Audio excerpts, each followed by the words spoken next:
ലോകാരോഗ്യ സംഘടനയുടെ ആഹ്വാനപ്രകാരം എല്ലാ വർഷവും ഈ ദിനം ലോക മാനസികാരോഗ്യ ദിനമായി ആചരിക്കുകയാണ്. മനുഷ്യനിൽ ഉണ്ടാകുന്നതും പ്രകൃതി സമ്മാനിക്കുന്നതുമായ ദുരന്തങ്ങൾക്ക് മുൻപിൽ മനസ്സിന്റെ പിടിവിട്ട് പകച്ചു നിൽക്കുന്ന മനുഷ്യർ അനേകമുണ്ടല്ലേ. അത്തരം മനുഷ്യരെ ചേർത്ത് നിർത്താൻ ഓർമ്മിപ്പിക്കുകയാണ് ഈ ദിനം. ഇന്ന് ലോക മാനസികാരോഗ്യ ദിനം. ആരോഗ്യമുള്ള ഒരു ശരീരത്തിനൊപ്പം ആരോഗ്യമുള്ള ഒരു മനസ്സും മനുഷ്യന്റെ സുന്ദരമായ ജീവിതത്തിന് അനിവാര്യമാണ്. Mental health in humanitarian emergencies എന്ന പ്രമേയമാണ് ഈ ദിനം മുന്നോട്ട് വയ്ക്കുന്നത്. പ്രകൃത്യാ സംഭവിക്കുന്നതും മനുഷ്യന്റെ ചെയ്തികളുടെ ഫലമായി സംഭവിക്കുന്നതുമായ അത്യാസന്നാവസ്ഥകളിലൂടെ മനുഷ്യൻ കടന്നുപോയേക്കാം. ശരീരത്തിനേൽക്കുന്ന മുറിവിനുമേൽ മരുന്നു പുരട്ടും പോലെ തന്നെ മനസ്സിനേറ്റ മുറിവിനും ആശ്വാസം അനിവാര്യമാണ്. ഇപ്പോൾ ഈ ദുരന്ത മുഖത്തുണ്ടായിരുന്നവർ, നേരിട്ട് ദുരന്തം ബാധിച്ചവർ, അവരെ ഇത് ബാധിക്കാം. അവരുടെ വസ്തുവകകൾ നഷ്ടപ്പെട്ടവർ, അല്ലെങ്കിൽ ഉറ്റവരെയും ഉടയവരെയും നഷ്ടപ്പെട്ടവർ, അവരെ ബാധിക്കാം.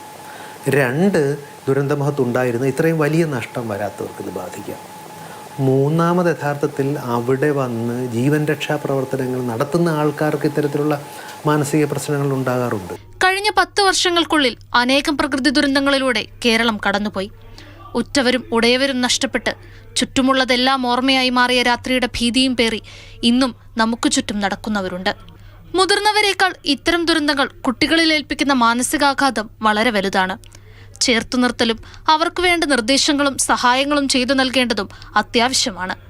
കുട്ടികളുടെ മാനസികാരോഗ്യത്തിൽ യഥാർത്ഥത്തിൽ നമുക്കറിയാവുന്ന കുട്ടികളുടെ ഒരു മനസ്സ് വളരുകയും വികസിക്കുകയും ചെയ്തുകൊണ്ടിരിക്കുന്ന ഒരു പ്രായമാണ്. തലച്ചോറ് വളരുകയും വികസിക്കുകയും ചെയ്യുന്ന കാലമാണ്. അക്കാലത്തുണ്ടാകുന്ന ഈ ദുരന്തം അവരുടെ ജീവിതകാലം മൊത്തം വേട്ടയാടുന്നതായിട്ടാണ് പഠനങ്ങൾ കാണിക്കുന്നത്. ഇത്തരം കുട്ടികളെ നമുക്ക് സ്കൂളുകളിൽ ഇപ്പോൾ തന്നെ രജിസ്റ്റർ ചെയ്യുകയും അവരെ ദീർഘനാൾ ഫോളോ അപ്പ് ചെയ്യുകയും ഇത്തരം സേവനങ്ങൾ അവർക്ക് ലഭിക്കുന്നുണ്ടെന്ന് ഉറപ്പുവരുത്തുകയും മാനസികാരോഗ്യ വിദഗ്ധർ ഉൾപ്പെട്ട ടീം അവരെ ഇടയ്ക്കിടയ്ക്ക് സന്ദർശിക്കുകയും അവരുടെ വ്യത്യാസങ്ങളും വ്യതിയാനങ്ങളും ഒക്കെ കണ്ടുപിടിക്കാനും ശ്രമിക്കേണ്ടതാണ്. അവർ യഥാർത്ഥത്തിൽ നമ്മുടെ സംവിധാനത്തിൻ്റെ ഭാഗമാവേണ്ടതും കുറഞ്ഞതൊരു 10-20 വയസ്സ് വരെ എങ്കിലും അവരെ നിരന്തരം പിന്തുടരേണ്ടതും. ഏറെ ദുഷ്കരമായ അവസ്ഥകളിലൂടെ കടന്നുപോവുകയും ഉള്ളുലയ്ക്കുന്ന അനുഭവങ്ങൾക്ക് സാക്ഷിയാകേണ്ടിയും വരുന്ന ലോക ജനതയോടുള്ള ഐക്യദാർഢ്യം കൂടിയായി മാറുകയാണ് ഈ ദിനം. ഏതൊരു ദുരന്തവും മനുഷ്യ മനസ്സിലുണ്ടാക്കുന്ന ആഘാതങ്ങളെ മറികടക്കുക എന്നത് ഏറെ പ്രയാസകരമായ ഒന്നാണ്. പക്ഷേ നമ്മുടെ പ്രശ്നങ്ങളെ മറികടക്കണമെന്ന ആത്മാർത്ഥമായ ആഗ്രഹവും വിദഗ്ധനായ ഒരാളുടെ നിർദ്ദേശവും ഒപ്പമുണ്ടെങ്കിൽ നമുക്കെന്തിനേയും ചെറുത്തു നിർത്താം. ഈ ദിനം ഒരു ഓർമ്മപ്പെടുത്തലാകട്ടെ. മാതൃഭൂമി ന്യൂസ്, തിരുവനന്തപുരം.